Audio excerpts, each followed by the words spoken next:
Okay, let's just jump right in. For the past year or so, we've been promised this golden age of artificial intelligence. You know the pitch. It's going to cure diseases, solve climate change, and benefit all of humanity.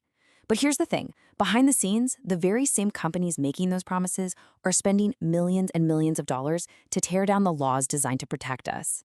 Today, we're going to pull back the curtain on what they don't want you to know. It really wasn't that long ago that the global conversation was all about how we could make AI work safely for everyone. But this quote from a major AI policy summit signals a massive shift. The new playbook? It isn't about collaboration and safety anymore. It's about an aggressive, unregulated race to the finish line.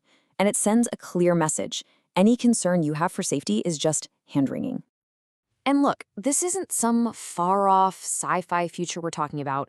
Right now, as we speak, AI systems are making incredibly important decisions that affect millions of our lives. They're deciding who gets medical care, who gets approved for a bank loan, who even gets a job interview. And a lot of the time, this is happening illegally, with zero real oversight, which is exactly how the tech industry wants to keep it. So what gives? Why this mad rush to gut legal protections that took decades to build? What's the real reason behind this incredibly aggressive campaign? Well, to figure that out, we need to follow the money. Okay, first things first, we need to understand what's actually at stake here. We are not starting from a blank slate. We have a whole framework of laws that are supposed to prevent this kind of abuse, and right now they're under direct threat. We're talking about the bedrock of our society's rules: antitrust, consumer protections, privacy laws, and incredibly important civil rights laws. These didn't just appear out of thin air. They were built over decades to protect people. The problem is, companies are already using AI in ways that break these laws. And because AI can be such a black box, it's incredibly hard to hold anyone accountable. So with the federal government kind of sitting on its hands, states like California and Colorado started working on some pretty basic common sense bills. You know, stuff like, hey, you should probably tell people when you're using AI, and you still have to follow existing civil rights laws. And the industry's response, whoa. They tried to get a provision into a federal bill that would have banned states from regulating AI for an entire decade. So that begs the question, right? How can just a handful of companies have that much power? Enough to try and rewrite the country's laws for their own benefit? Well, the answer, as it so often is, involves an absolute tidal wave of cash and influence. Let's just look at the raw numbers here. Since ChatGPT basically kicked off this whole AI gold rush, just 5 of the biggest tech players have poured over $100 million into federal lobbying alone. This isn't just about making an argument, it's about drowning out everybody else with money. But, direct lobbying is only part of the strategy. Tech companies also bankroll academic research, which, shapes the entire field of study. They fund so-called public interest technologists to go work as staffers right inside congressional offices. And get this, they're increasingly staffing the government's own USAI Safety Institute with people from their world, so they're influencing the research, the lawmakers, and the regulators, the whole package. And we've seen exactly how this plays out. In Texas, there was a really strong, bipartisan AI bill that experts were calling a model for the nation. But then the lobbyists got involved. And the bill was completely gutted, rewritten from the ground up. A former FTC lawyer said the final version gave the industry exactly what they wanted. Okay, so when you've spent that much money, but public opinion polls show that people still want more regulation, not less, you need a powerful public argument.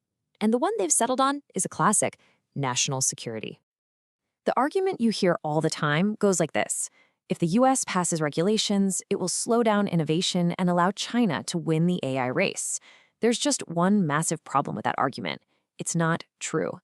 The reality is, China isn't some deregulated free-for-all. It actually has one of the most developed and stringent AI regulatory frameworks in the world. And experts who follow this stuff closely, like Theodore Skades, they see right through it. This whole race against China narrative isn't really about national security. It's a convenient scare tactic, a Trojan horse, designed to justify one thing: deregulation at all costs. So if it's not about safety, and it's not really about China, what is this all about? The answer lies in a dirty little secret the industry is desperate to hide. They are in very real financial trouble. You have to understand, investors have gone all in on AI. While the exact numbers are kept private, the consensus estimate for total investment is just staggering, around $200 billion. That is an immense bet on the future. But here's the reality check. How much money is the industry actually making from selling all these AI products and services? One analysis puts the number at around $16 billion. A lot of money, sure, but it's a tiny fraction of the investment. And when you see it side by side, the gap is just enormous. This huge difference between the money going in and the actual revenue coming out creates immense pressure from investors to find a clear path to profitability, and fast. The original idea of just selling AI to businesses, well, it just hasn't materialized in the way they'd hoped. And from that perspective, our society's foundations, civil rights, fair credit, equal employment laws, they start to look like something else. They're no longer seen as protections, they're just road bumps, obstacles that complicate their business and slow down their race to turn that $200 billion investment into profit. And that brings us to the final piece of the puzzle.